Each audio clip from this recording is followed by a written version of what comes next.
Friends, hello, it is Friday. I am back here talking. Just a quick house something going on here. You're probably wondering what the heck is all over your face. The sickness I have been dealing with here that from what the ER has told me, they're not really sure, but we think it is chicken pox somehow. I've had my shots and everything, yeah, I think I've had chicken pox, so you're probably going to see my face here messed up for quite a while. Yes, I am 35, and apparently adults can get chicken pox. It has been terrible. But through these past few days, I have been reaching for my phone to look at stocks and see what's going on here, even in the depths of almost dying. Still, very interesting what's going on in the market here. So thank you for your well wishes, and sorry I look like, Elephant Man here. Thank God I don't have a date coming up. It is not good here. All right, let's talk about some stocks here. What's going on? I'm sure a lot of you will leave me some very interesting comments about how I look and all that. But let's go right into what's happening here. So obviously, job report came out today, and obviously it wasn't great. And we pretty much knew that. I mean, all the news that's been coming here, it's not like it's been totally, just out of the blue here. I mean, we pretty much knew, it just keeps coming here. The market doesn't like tariffs right now. Trump's pushing tariffs. Then today he backed off the auto tariff. So it's just a back and forth situation. Then there's the whole W3 out there going on. So there's just all this negativity that is surrounding the market right now. And the market's going, ugh. But I mean, we're still in some pretty high range here compared to where we were 6 months ago. We're close to being down where we were 6 months ago, but still doing good. Jerome Powell talked today and pretty much gave the same speech, expecting rate cuts here soon. We'll see. We'll let you know here in a few weeks. We may do 3. We don't know. So, with this market right now, this is 100% a situation of where people, this is where I've seen people in my own personal life, people on YouTube, people everywhere, people are like, what do I do right now? Where do I buy in? And this is totally a decision for you. You have to make a decision where you want to be in the market. I am not going to lie to you. I have been buying. I put $500 a day in SoFi when it fell down, dramatically fell down today. And even if it goes down again, I'm still happy with where I bought in. But I wasn't going to take that chance with SoFi not hitting that again.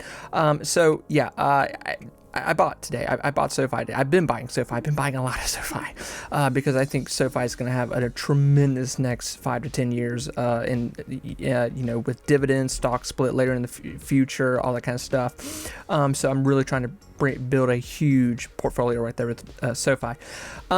So let's talk about particular stocks here, okay? I talked a little bit last night, but I was still very much out of it last night on medication, and just I don't know what I said last night, so let's just start over here. Okay, all right, let's talk about Big Bear here. Let's talk about Big Bear, and I'll go back to SoFi a little bit here. Okay, so chain of events that have taken place here with Big Bear, and I mean, I still don't. I get there's people that are new here to Big Bear, and they're confused, they're in shock. I'm still in the same place with where I was with Big Bear, 3 months ago. I'm at this place where quarterlies came out. I knew quarterlies were not going to be great. They're actually better than what I expected, but I still knew they were not going to be like life-changing quarterlies whatsoever. There was no proof that they were going to be. So with the situation, bullet points of what we're looking at right now with Big Bear, we have hit a full-blown full circle here, where Big Bear in the past, month and a half has went to, almost $11, sold off with the market, to back down to this $3 in mid-range here, back to where it was, just 2 months ago when I was, I think a lot of us were buying it at this range. So now with Big Bear coming out with this new quarterly, which was their biggest quarterly of 2024, and there were good things about this quarterly. They did pay off debt, allowing themselves to allocate some more money in their bank. But it wasn't, like I said, it wasn't going to be a spectacular thing that happened here. That wasn't going to happen here with Big Bear. You can literally, if you were listening to me talk about Big Bear 2-3 months ago, I was saying the same thing. I do not think these quarterlies are going to be good. And here's the thing, I've had good comments, I've had bad comments, I've had mixed comments, neutral, all that. And I completely get everyone, people being mad about Big Bear. But this is why I said even, 2 weeks ago, a month ago, where I said Big Bear is in this place right now where we could see a bigger fall here, because Big Bear, we're in the fall right now with the stock market and AI stocks, especially here, and the tariffs. But two, Big Bear's about to come out with these quarterlies, and these quarterlies, I don't suspect they're going to be good. They shouldn't really be that great. They shouldn't be terrible, but they shouldn't be like, oh my God, these are life-changing quarterlies. These deals that Big Bear has just acquired, they're not on the Q4s for 2024. Okay, so those are not going to be on there. Still, for me, as someone who believes that Big Bear could have a little bit of a turnaround year here, it's Q1, Q2, Q3 that I'm looking at here for 2025 to really resemble some sort of change here with Big Bear. Can Big Bear continue to get more deals this year? Can their new CEO really push this company in a better direction? I still think there is sort of this thing where, I don't think it's a coincidence that they acquired these government contracts and that they're not going to get more. It sounds kind of crazy to me. I would highly suspect that there's going to be more of those somewhere down the road here, potentially. So I still think there is plenty more fundamentally good things that could take place here with Big Bear. Now listen, with Big Bear here, I don't think this is going to be the stock here that's going to make me a multi-millionaire here, any of us, in 2025, with the evidence that we have at hand. My biggest thing, what I would love to see with Big Bear, and I said this months ago, I'll say it again right now, what I'm looking for Big Bear right now is to build a position, low position, to where in this year we could see Big Bear, A, capture more deals, B, get rid of more debt, and in the year here, at a $5 to $7, $8 range, that would be gigantic. That would be huge. Okay, that would be huge because obviously we want more deals. We want these deals to start compounding on each other, where quarterlies really start to get more aggressive here, and maybe get into a conversation where these quarterlies do turn into $50 million quarterlies, which isn't a lot of money when we talk about AI stocks whatsoever. But still, with Big Bear, Big Bear needs a lot more cash revenue coming in right now. So Big Bear's in it's in this middle stage right now where investors are still excited about it. Some are, some people came in here and started buying this at $9, $10, $11 here for a moment when it was at that price. And some people didn't sell out. Some people kept, some people added. And now now we're on this position now where the market is in this dire situation of just pure panic. So it's an interesting place for all of us to be right now with Big Bear and watch it. But still, Big Bear, this is going to be a violent stock to hold this year. I believe it's going to be a give and take stock. I even somewhat think it's going to be somewhat of like a year, last year what SoundHound had, where it was a year where it was like big spike, boom, sell off, it went dormant for a while. Then some news came out and boom, spiked up again, went dormant for a minute, and then had a big spike towards the end of the year, and now it's in this beautiful middle ground, and it just came out with huge quarterlies, SoundHound. So that would be kind of my hope for Big Bear, that it could see somewhat of a resemblance to SoundHound in last year, that that could be them this year. But if you're wanting to get into if you're not a risk taker in the market, this isn't your thing, and that's okay. I would tell you, go put your money in Amazon, go put your money in Walmart, Costco, some strong ETFs out there. There's plenty of things to put your Meta, whatever. For people, I think a lot of us that are more risk takers and wanting to get into some very interesting, somewhat looking like they could have a turnaround year lifespan, stock wise, Big Bear it's very much in that category. It's in that conversation. That's why it's still getting a lot of attention here and started to get bought up again even after hours here today. So I don't know that Big Bear is just going to be like down the dumps here. I could easily see, Big Bear could easily sell off a little bit more, or it could shoot right back up into a $5 zone. I mean, it's really depending on where the market is going to bottom out here with the conversation. That's really what we're talking about right now with Big Bear. So talking about SoFi, listen, SoFi, I'm going to be honest with you. I put $500 in SoFi today. More. I put $500 more in SoFi. I had some laying around, and I was just like, I'm going to buy some SoFi. This is just too good. Where else can you buy a company right now that is in the general vicinity? It's so close this year, and this is probably going to be the year where we see it, where SoFi starts to produce billion-dollar quarterlies. It's going to be close, and what we're seeing right now in every quarterly they come out with, we're getting closer and closer and closer to getting into this billion-dollar quarterly talk. A stock that's still under $20. It's still under $20 here. This is any person's, any woman's taking right now. This is for anyone to just believe in what you're seeing right here. I get that SoFi, it's not sleek, sexy. It's not an AI thing, and people get bored with it too easy. SoFi it's a creature of habit. What do we know what SoFi does? 2 weeks before earnings, SoFi will gently start to move up, depending on where the market is here in April. When we do see the Q1s come out, SoFi more than likely will start to trail back up into a $15, $16, $17 range, because a lot of high expectation will be out there. And then more than not, the quarterlies will come out. They will be good. We'll see how good they are. And then on top of that, we'll see what the new bottom is. Is the new bottom with SoFi going to be the new sell-off? What I'm talking about, is it going to be 15 to 16? And the new high is going to be 18 to 20? Possibly, maybe, we'll see. But there is going to come a moment here when there's just going to be a feeding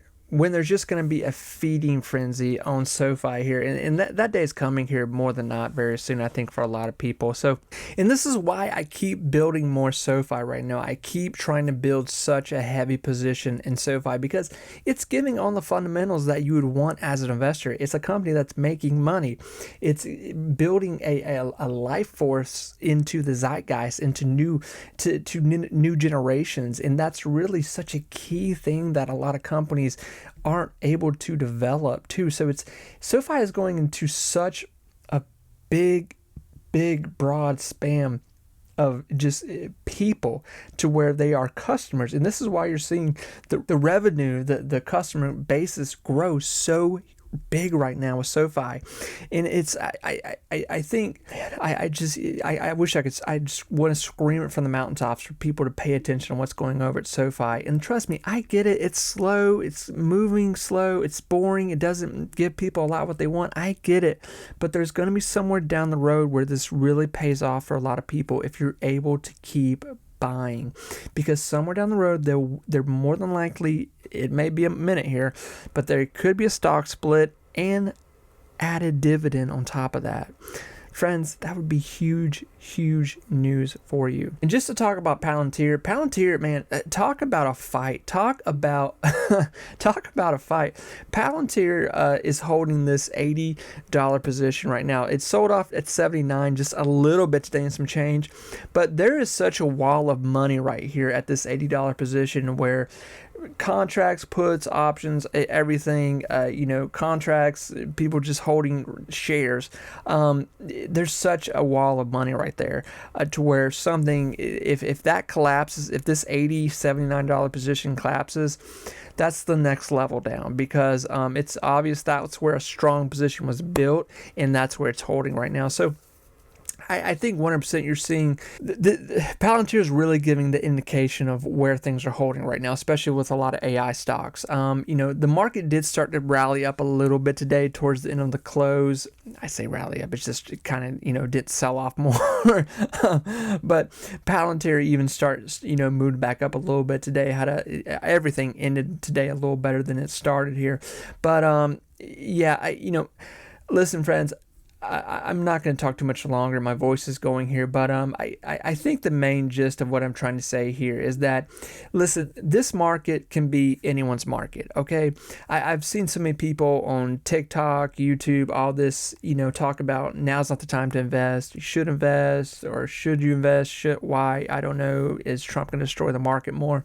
There's a lot of background noise out there, okay? There's a lot of people out there talking about the stock market right now that have never bought a stock in their life, okay? Think about that. Someone's out there telling you not to invest in the stock market, and they've never even bought a piece of Apple share, okay? Or they've never even wasted their money on on a penny stock, okay? We've all been there. Listen, you do what you want to do, okay? But there will come a moment where this market will bottom out. This market will find a position. Something will happen where something will shift and we will start to trail up again. Now, is that going to be this month, next month? I don't know. This market, it's not even the market, it's the news cycle. The news cycle is bringing out a lot of things, and Trump is changing his MOs with things aggressively each day. And I honestly, with these tariffs right now, this is a complete game that Trump is playing right now. It's not obviously he's wanting these companies to pay up, but more than that, what he's wanting, he is trying to force companies to come to us. And that's what a lot of them have done, but he's trying to do it even more. So it's a game. How long is this game going to last? I don't know. But while it's going on, I am going to take full advantage of it, and I'm going to keep buying stuff right now. I'm going to keep buying companies that I know are good. I'm going to buy stocks that I know in the long run are going to do fine, because fundamentally as a company, they're going to keep making a lot of money here. They're going to continue to do well. And then there's going to be companies that, stocks that are going to be wild stocks, wild cards, Big Bear. There's no proof that they're going to work. It's a wild card that this might actually work out. So friends, listen, I just want to say, go for it. Do what you want to do. Don't invest in boring things. Put your money in ETFs, whatever it be. Safe stocks. There's nothing wrong with that. But, now, to me, now is not the time to go off and look for like 50, 90 cent stocks, penny stocks. Now is the time to look at good fundamental companies that have sold off, that are producing quarterlies, that have a good trail of finances for the next 5 to 10 years, and start placing $5, $10, $15, $20, $100, $500 there. As much as you can allocate into those with whatever capital you have, start putting your money in those positions right now, because I guarantee you this market will find a bottom.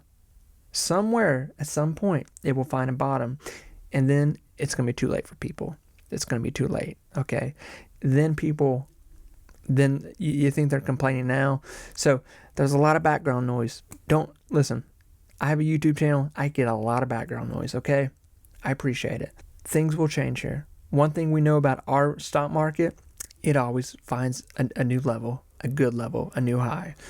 And that's what we need to look up. That's what we need to look to. That there are greener grasses on the other side of this huge hill that we're going over right now. Friends, take care of yourself. Bye-bye.